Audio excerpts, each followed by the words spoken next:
नमस्कार दोस्तों, मेरा नाम है अंशुमन नायक और आप सभी का बहुत बहुत स्वागत है इंडियन डिफेंस न्यूज के एक फ्रेश वीडियो में। और इस वीडियो में हम एक स्पेसिफिक टॉपिक के ऊपर बात करने वाले हैं। वैसे टॉपिक आपको पहले से थंबनेल और टाइटल देखकर पता चल चुका होगा, तो देर न करते हुए वीडियो शुरू करते हैं।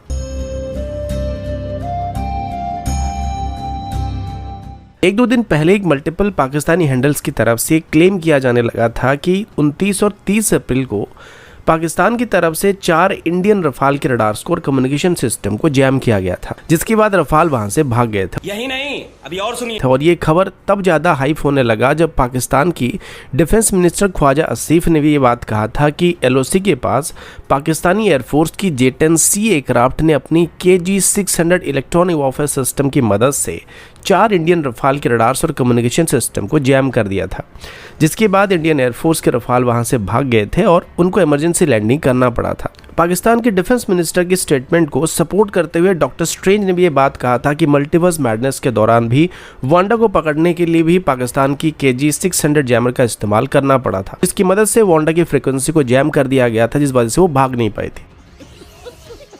और एंड गेम के दौरान भी थनोस की मदरशिप के रडार को और कम्युनिकेशन सिस्टम को जैम करने के लिए इसी KG-600 इलेक्ट्रॉनिक वॉरफेयर पॉड का इस्तेमाल किया गया था। अरे बड़े खतरनाक लोग हैं। आप में से बहुत सारे लोग मेरी बात का यकीन नहीं करेंगे। अगर आप उनकी बातों का यकीन करें तो मेरी बात का यकीन क्यों नहीं कर रहे? कैसा लगा मेरा मजाक? भाई KG-600 जैमर असल में इतना ताकतवर है कि ये थनोस की मदरशिप को भी जैम कर सकता है। गजब बेइज्जती है।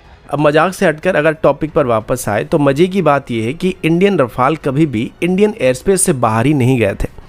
हम उनकी क्लेम के ऊपर बाद में आएंगे, लेकिन सवाल ये है कि अगर इंडियन एयरफोर्स के रफाल इंडियन एयरस्पेस में मौजूद थे तो पाकिस्तान की तरफ से उनकी फाइटर जेट को स्क्रैम्बल क्यों किया गया था?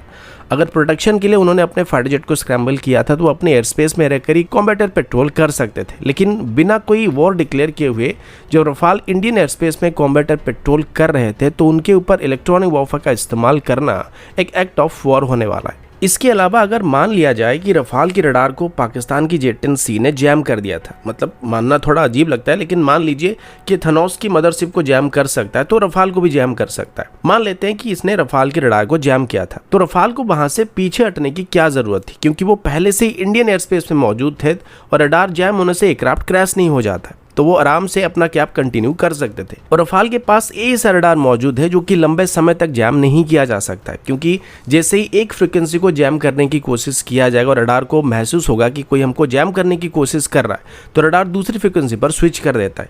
पाकिस्तान के क्लेम के मुताबिक उन्होंने रफाल के रडार को जैम करने के लिए उनकी KG-600 जैमर का इस्तेमाल किया था, जो कि आमतौर पर वो थनोस की मदरशिप को जैम करने के लिए कर रहे थे।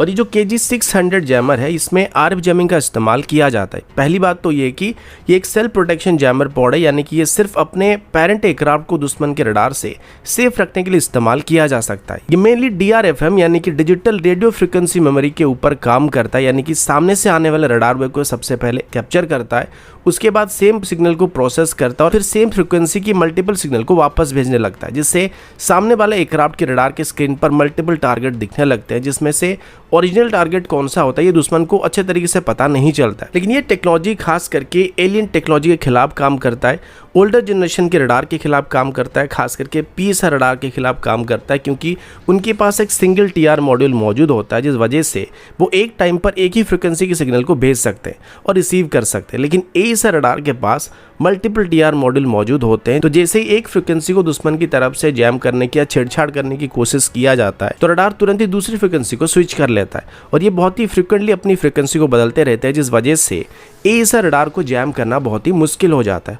और इसके लिए हाई पावर AESA जैमर की जरूरत पड़ती है, जैसे कि अभी तेजस में इस्तेमाल होने वाली स्कॉर्पियस जैमर हो जाए या फिर रफाल की स्पेक्ट्रा इलेक्ट्रॉनिक वॉरफेयर सिस्टम हो जाए। लेकिन फिलहाल KG-600 के पास ऐसी कैपेबिलिटी मौजूद नहीं है जो कि मॉडर्न जनरेशन की ऐसा रडार को जैम कर पाएगा। अगर आपको रडार जैमिंग अच्छे तरीके से समझ में नहीं आ रहा है, मैंने इसके ऊपर पहले भी अच्छे से डिटेल वीडियो बना रखा था, आप उसको जाके चेक कर सकते हो, जिसका डिस्क्रिप्शन में मैं आपको लिंक दे दूंगा या फिर इस वीडियो के एंड में उसका लिंक आपको मिल जाएगा। इससे आपको रडार कैसे काम करता है और किस तरीके से रडार को जैम किया जाता है वो अच्छे तरीके से समझ आ जाएगा, जिससे इस तरीके की फेक प्रोपेगेंडा जो पाकिस्तान की तरफ से अपने ही लोगों की मोरल को बूस्ट करने के लिए फैलाया जाता है वो सब आप देखते टेक्नोलॉजी समझ जाओगे। इसके अलावा रफाल की RBE-2 ऐसा रडार में LPI मोड यानी कि लो प्रोबेबिलिटी इंटरसेप्ट मोड भी मौजूद है, जिसमें रडार को जैम करना लगभग नामुमकिन होता है। खास करके जिस तरीके की जैमिंग मेथड का इस्तेमाल KG-600 इलेक्ट्रॉनिक वॉरफेयर पॉड में किया जाता है, अगर रफाल LPI मोड में ऑपरेट कर रहा है तो उसके लिए रफाल के रडार को जैम करना लगभग असंभव होने वाला है।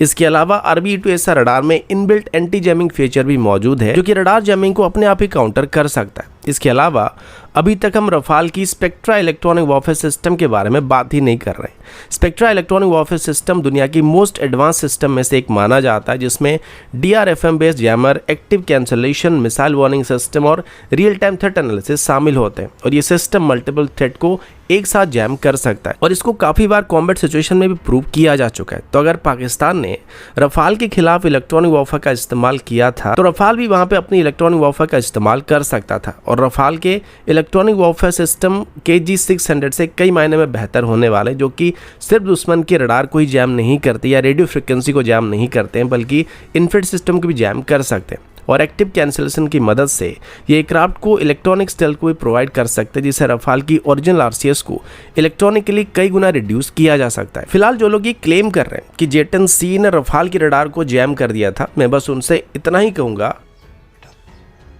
तुमसे ना हो पाएगा। या फिर ये भी कह सकता हूँ, प्रतिभा है तुम में, साधन नहीं। एक बार को अगर हम कहें कि अगर पाकिस्तान के साथ लड़ाई हो जाता है तो हम पाकिस्तान के ऊपर लौरा फेंक के मार सकते हैं, और ये फैक्ट है क्योंकि हमारे पास है, प्रतिभा भी है और साधन भी है। इसके अलावा पाकिस्तान की तरफ से भी क्लेम किया गया था कि उन्होंने रफाल की कम्युनिकेशन सिस्टम को भी जैम कर दिया था। आप सबको बता दूं कि रफाल में मॉडर्न सॉफ्टवेयर डिफाइंड रेडियो का इस्तेमाल किया जाता है।